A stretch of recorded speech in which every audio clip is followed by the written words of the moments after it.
Welcome my to Rinki's house. দেখো বন্ধুরা, আজকে চিলি চিকেন বানাবো। আগে মাংসটা ম্যারিনেট করে নিয়েছি, গোলমরিচের গুঁড়ো, ডিম,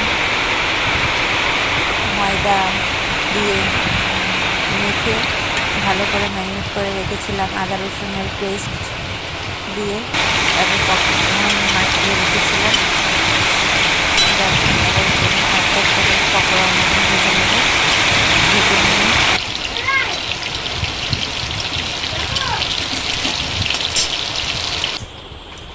ভাজা হয়ে গেছে।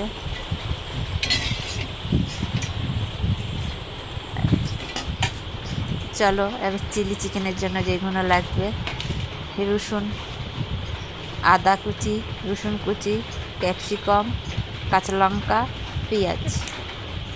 আগে ক্যাপসিকাম একটু ভেজে নেবো, যদি একটু ক্যাপসিকামের গন্ধটা থাকে অনেকে সহ্য করতে পারে না, তাই জন্য ক্যাপসিকামটা একটু হালকা করে একটু ভেজে নেবো।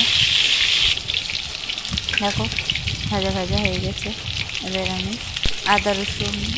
আদা কুচি আর রসুন কুচিটা দিয়ে দিলাম, দিয়ে ওটা একটু ভাজা ভাজা করে নেব।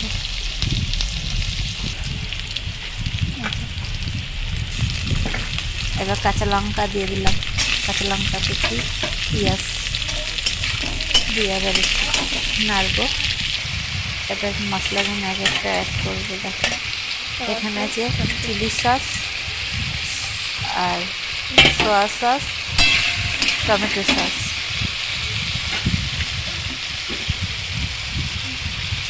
পরিমাণ মতন চিনি, লবণ দিয়ে ভালো করে তাকে মিশিয়ে নেব।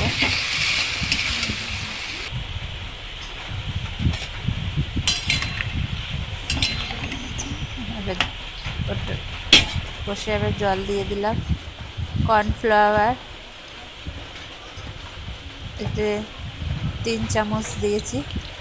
এটাকে এবার ভালো করে জল দিয়ে মিশিয়ে নেব।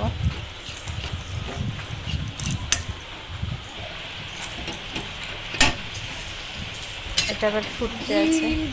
ক্যাপসিকামগুলো ভালোভাবে সিদ্ধ হয়ে গেছে।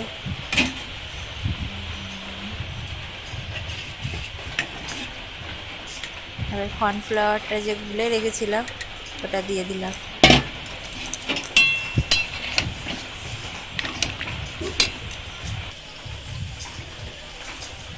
Chilli chicken ready. দেখো বন্ধুরা, ভালো লাগলে কমেন্ট করবে, শেয়ার করবে, লাইক দেবে।